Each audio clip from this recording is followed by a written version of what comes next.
Assalamualaikum warahmatullahi wabarakatuh. Perkenalkan, nama saya Nurhati, dosen dari Universitas Muhammadiyah Semarang, dari Fakultas Ekonomi dan Bisnis, Prodi Akuntansi. Saya akan menyampaikan rencana pembelajaran semester untuk mata kuliah akuntansi aset, di mana dalam RPS akuntansi aset ini tujuannya adalah menghasilkan sarjana akuntansi yang memiliki kompetensi akademik dan profesional. Dua, mengembangkan penelitian di bidang akuntansi serta publikasi ilmiah di tingkat nasional dan internasional. Tujuan yang ketiga, menerapkan ilmu pengetahuan di bidang akuntansi dalam mengembangkan masyarakat yang berkelanjutan. Yang keempat, meningkatkan mutu penyelenggaraan pendidikan yang berkualitas dan sistem manajemen program studi berbasis Islami. Tujuan yang kelima, mengembangkan jejaring kerjasama dengan berbagai institusi dalam rangka pelaksanaan catur dharma perguruan tinggi. Untuk selanjutnya, terkait dengan capaian pembelajaran, capaian program studi CPLK 2, mampu menyusun, menganalisis, mengkomunikasikan laporan keuangan, pelaporan internal, serta perencanaan pajak sesuai standar atau aturan yang berlaku dengan memanfaatkan teknologi informasi.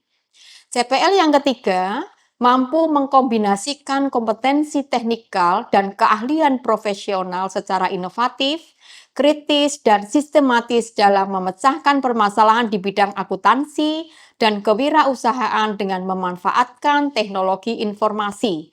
CPL yang keenam, menguasai konsep teori ekonomi, teori akuntansi, teori umum, dan pendukung untuk menyelesaikan masalah secara sistematis dengan memanfaatkan data, informasi, dan iptek. Berikutnya, capaian pembelajaran mata kuliah. Yang pertama, memahami konsep dan kerangka kerja pelaporan keuangan serta elemen-elemen utama dalam laporan keuangan, menganalisis pengakuan, pengukuran, dan penyajian elemen laporan keuangan sesuai dengan prinsip akuntansi yang berlaku. Yang ketiga, mengaplikasikan metode akuntansi yang relevan dalam pengelolaan aset, kewajiban, dan ekuitas. Yang keempat, mengintegrasikan analisis waktu, nilai uang, dan teknik evaluasi data ke dalam pengambilan keputusan keuangan. Untuk sub CPMK, yang pertama, mengidentifikasi elemen dasar laporan keuangan berdasarkan kerangka konseptual pelaporan keuangan. Sub CPMK yang kedua, mengevaluasi prinsip-prinsip akuntansi seperti pengakuan pendapatan, materialitas, dan penyajian wajar. Yang ketiga, menganalisis pengakuan dan pengukuran elemen laporan keuangan seperti pendapatan, beban, aset, dan kewajiban. Yang keempat, menyusun laporan keuangan utama sesuai dengan standar akuntansi yang berlaku. Yang kelima, menerapkan metode akuntansi dalam pengelolaan persediaan, aset tetap, dan aset tak berwujud. Yang keenam, mengaplikasikan konsep waktu nilai uang untuk pengakuan, pengukuran, dan penilaian aset serta kewajiban. Yang ketujuh, menggunakan teknik evaluasi data untuk mendukung pengambilan keputusan yang berorientasi pada pelaporan keuangan. Untuk selanjutnya, deskripsi mata kuliah, di mana dalam mata kuliah akuntansi aset ini bertujuan untuk membahas masalah akuntansi untuk berbagai akun penting dalam laporan keuangan. Secara khusus, mata kuliah ini mempelajari perkembangan standar akuntansi baik di Indonesia maupun internasional, kerangka konseptual yang mendasari penyusunan laporan keuangan, bentuk dan isi laporan keuangan, serta bagaimana pengakuan, penilaian, dan pengungkapan daripada akun-akun tersebut akan dilaporkan dalam laporan posisi keuangan, khususnya akun kas, piutang, dan persediaan. Untuk selanjutnya terkait dengan materi pembelajaran, yang pertama, pelaporan keuangan dan standar akuntansi. Yang kedua, kerangka konseptual pelaporan keuangan. Yang ketiga, sistem informasi akuntansi. Yang keempat, pelaporan keuangan dan informasi terkait. Yang kelima, laporan posisi keuangan dan laporan arus kas. Yang keenam, akuntansi untuk nilai waktu dari uang. Yang ketujuh, itu kas dan piutang. Yang delapan, penilaian persediaan terkait dengan basis biaya dan ekuitas. Yang kesembilan, acquisition dan disposition of PPE. Yang kesepuluh itu terkait dengan depresiasi, penurunan nilai dan depresi. Yang kesebelas, aset tidak berwujud. Nah, terkait dengan strategi pembelajaran itu estimasi waktu, itu bentuk perkuliahan interaktif dan metode KPB. Terus ada latihan kasus. Terkait dengan penilaian, itu meliputi indikator, dalam hal ini bagaimana mahasiswa itu mampu menjawab pertanyaan dan menjelaskan materi pengantar akuntansi, mahasiswa mengerti dan memahami tentang materi yang akan disampaikan pada mata kuliah akuntansi keuangan middle 1, serta peraturan dan ketentuan yang harus diikuti selama mengikuti perkuliahan. Bentuk penilaiannya yaitu pertanyaan dan jawaban. Ya, terkait dengan presentasi, ya. Untuk selanjutnya kita akan menyampaikan cuplikan video terkait dengan pembelajaran dari mata kuliah akuntansi aset. Assalamualaikum warahmatullahi wabarakatuh.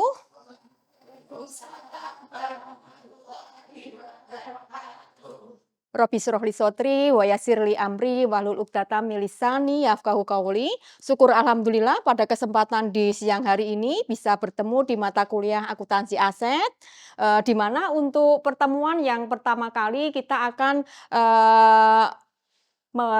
menyampaikan materi terkait dengan pelaporan keuangan dan standar akuntansi. Saya kira Anda sudah belajar terkait dengan pengantar akuntansi ya? Sudah. Di dalam pengantar akuntansi apa yang Anda ketahui terkait dengan akuntansi? Membuat suatu laporan keuangan, ya enggak? Ya, membuat suatu laporan keuangan. Lah, di dalam mata kuliah akuntansi aset di materi yang kali ini kita akan membahas terkait pelaporan keuangan dan standar akuntansi. Ya, di mana kita bisa melihat bahwa pengertian daripada laporan keuangan yaitu pelaporan keuangan merupakan suatu proses menyajikan suatu informasi terkait dengan keuangan dalam suatu entitas. Entitas itu siapa?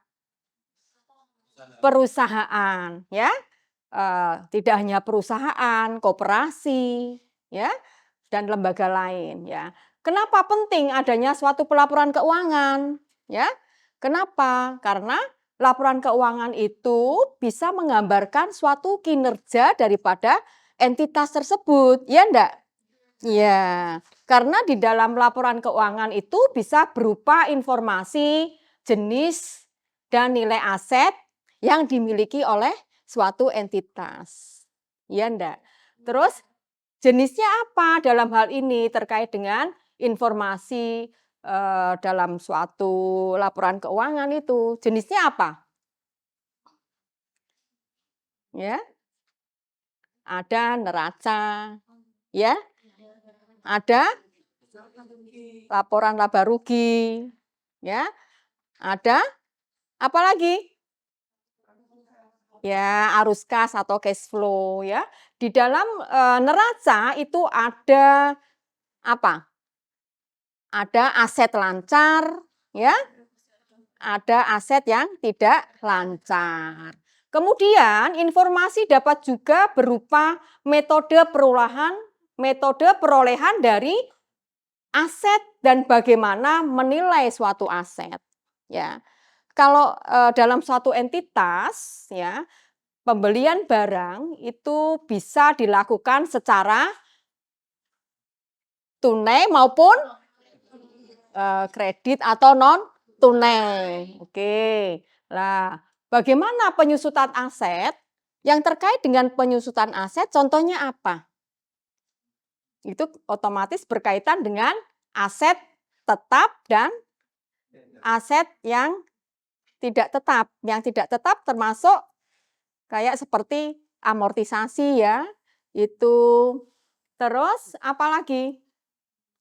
Informasi terkait dengan aset tetap ya. Aset tidak berwujud dan apalagi? Aset lancar dan aset lainnya ya, begitu. Terus dari sini ada yang mau ditanyakan? Ya, saya kira kita lanjut berikutnya. Standar akuntansi terkait dengan aset. Nah, di sini ada informasi terkait dengan standar akuntansi. Di situ ada PSAK 16 ya. Dalam hal ini pokok bahasan terkait dengan pengakuan. Kapan diakui itu aset? Ya, kapan diakuinya? Ya, pada saat terjadi pembelian ya. Pada saat terjadi pertukaran antar aset, bisa saja ini terjadi ya. Terus bagaimana pengukuran awal dan bagaimana setelahnya, ya. Yang selanjutnya terkait dengan PSAK 19, ini terkait dengan, hak paten, ya. Terus lisensi hak cipta dari suatu aset yang tidak berwujud. Aset yang tidak berwujud contohnya apa, Mbak? Ada yang tahu? Lisensi, apalagi? Hak cipta, terus? Goodwill, betul sekali, ya. Nah, terus terkait dengan PSAK 14, ini terkait dengan penilaian suatu persediaan ya dan pengukuran nilai persediaan ya. Yang berikutnya terkait dengan PSAK 48, terkait dengan penurunan nilai aset. Ya. Kenapa nilai aset turun? Ada yang tahu? Contoh aset apa? Bangunan. Ya, kenapa nilainya menurun? Ya, karena berjalannya waktu, ya, jadi aset itu menurun. Misalkan gedung, kenapa nilainya menurun? Karena selalu dipakai, mungkin kena gempa, ya. Jadi ada sebagian gedung itu yang mungkin hancur, jadi nilainya kan turun, gitu ya. Nah, terus berikutnya terkait dengan PSAK 73 terkait dengan pengakuan hak guna aset sewa, ya. Ada yang mau ditanyakan? Cukup? Baik, selanjutnya. Apa sih tujuan dari pelaporan keuangan aset? Tujuannya apa? Ya, tujuannya apa? Mbak siapa? Mbak Resa, ya, dapat memberikan informasi. Informasi terkait dengan apa? Informasi terkait dengan keuangan suatu entitas, ya. Jadi apalagi tujuannya? Untuk mengetahui kinerja keuangan daripada suatu entitas, ya. Kinerjanya dinilai dari apa? Dinilai dengan apa? Ada dinilai terkait dengan profitabilitas, ya, return on asset, return on equity, ya, itu. Terus apalagi? Nilai aset dapat disajikan secara wajar, ya. Terus dapat memberikan gambaran posisi keuangan perusahaan secara jelas. Jadi bisa dikatakan bahwa suatu laporan keuangan itu merupakan gambaran, ya, identitas dari suatu perusahaan. Oh, ini perusahaannya merugi, ya. Jadi bisa ditahu berapa ruginya. Oh, ini perusahaan untung. Jadi ditahu berapa untungnya. Dari situ kita bisa menilai suatu kinerja keuangan suatu perusahaan, ya. Terus bisa dinilai dengan likuiditas. Ada yang tahu likuiditas itu apa? Ada yang tahu? Likuiditas, ya, kemampuan perusahaan untuk melunasi kewajiban jangka pendeknya, ya. Masih ingat? Ya, itu dengan apa? Current ratio, Quick ratio, ya. Terus berikutnya dapat memberikan suatu informasi untuk perhitungan depresiasi dan amortisasi, ya. Yang terakhir, dapat mengungkap potensi risiko atas penurunan nilai aset. Ada yang mau ditanyakan?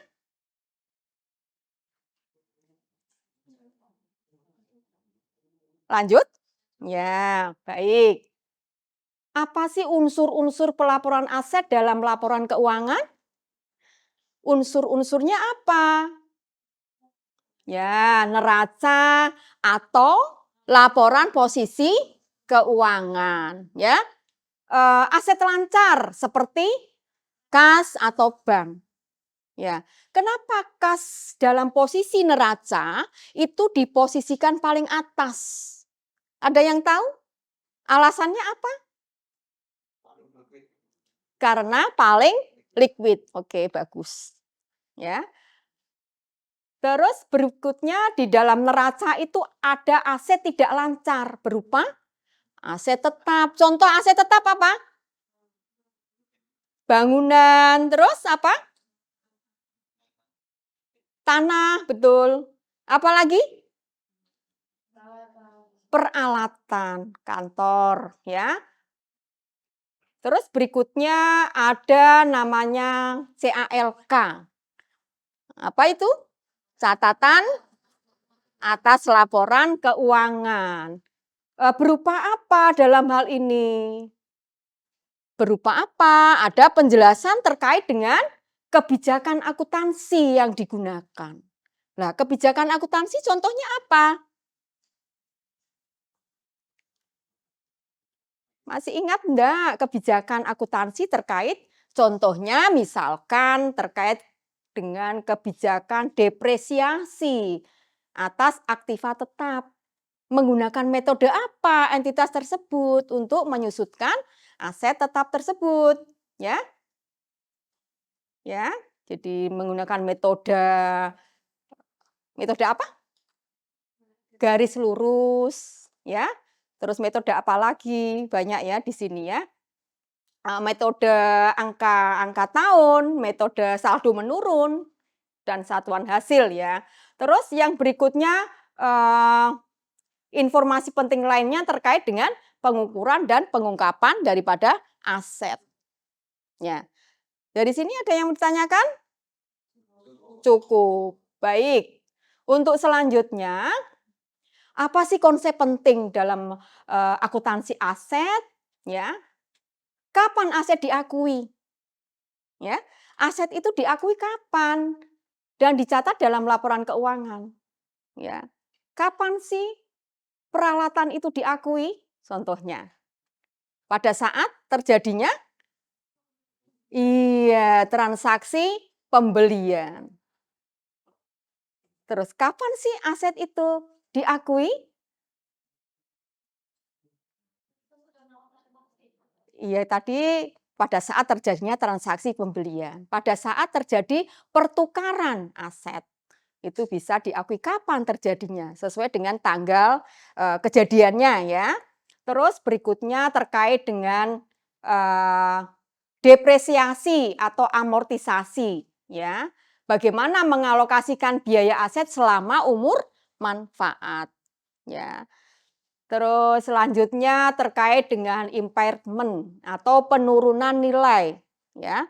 Kenapa bisa menurun nilainya? Karena sudah berjalannya waktu ya. Itu menurun nilainya. Lah terakhir bagaimana penghentian terkait dengan pengakuan ya pada saat aset terjual, berarti itu sudah terhenti pengakuannya ya. Ada yang mau ditanyakan di sini? Cukup? Baik. Selanjutnya, bagaimana sih tantangan dalam pelaporan aset?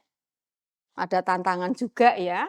Jadi menilai ya wajar terkait dengan aset yang sulit dilakukan ya. Terus terkait dengan perkiraan umur manfaat dari aset yang tidak pasti. Misalkan kita sudah memperkirakan bahwa peralatan itu umurnya 4 tahun dengan menggunakan metode garis lurus atau straight line method. Lah terus ternyata peralatan itu masih bagus ya. Jadi di kebijakannya itu aset tetap peralatan itu disusutkan 4 tahun, ya ternyata kondisinya masih bagus. Berarti harus ada, penilaian kembali terkait dengan, aset tetap tersebut ya, peralatan tersebut. Di sini jelas apa yang saya sampaikan dari awal? Terima kasih ya. Untuk selanjutnya bisa disimpulkan bahwa pelaporan keuangan dan standar akuntansi dalam mata kuliah akuntansi aset itu memberikan suatu dasar yang penting dalam memahami bagaimana suatu aset dicatat, diukur dan dilaporkan ya.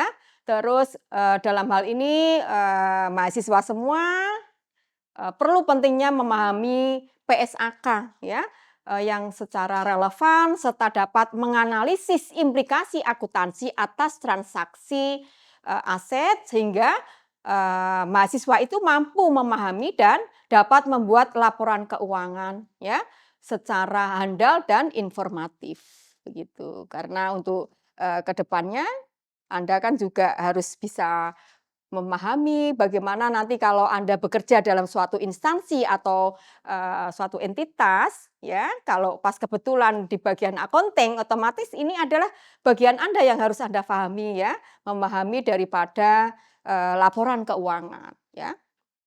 Ya saya ulangi laporan keuangan ada berapa? Sebutkan. Mbak siapa namanya? Islah. Mbak Isla. Apa? Berupa apa? Neraca, Neraca, catatan atas laporan iya, terus? arus kas, Ya, arus kas. laba rugi, Laba rugi, iya. Masih kurang satu apa? Coba yang lain. Perubahan modal atau ekuitas. Laporan perubahan modal atau ekuitas. Silakan yang mau bertanya, Mbak. Sebutkan namanya. perkenalkan nama aku Isla, mau bertanya untuk metode penyusutan sendiri itu ada berapa ya Bu?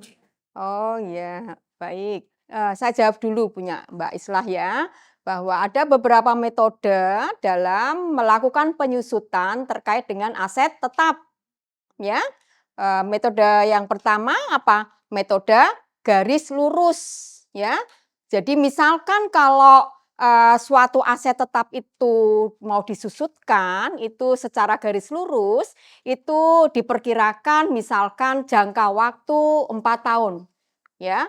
Berarti, harga perolehan dibagi dengan jumlah tahun. Kok misalkan, peralatan kantor, ya, contohnya laptop. Laptop dibeli dengan harga 5 juta, ya. 5 juta tidak ada nilai residu, berarti tidak dikurangi ya.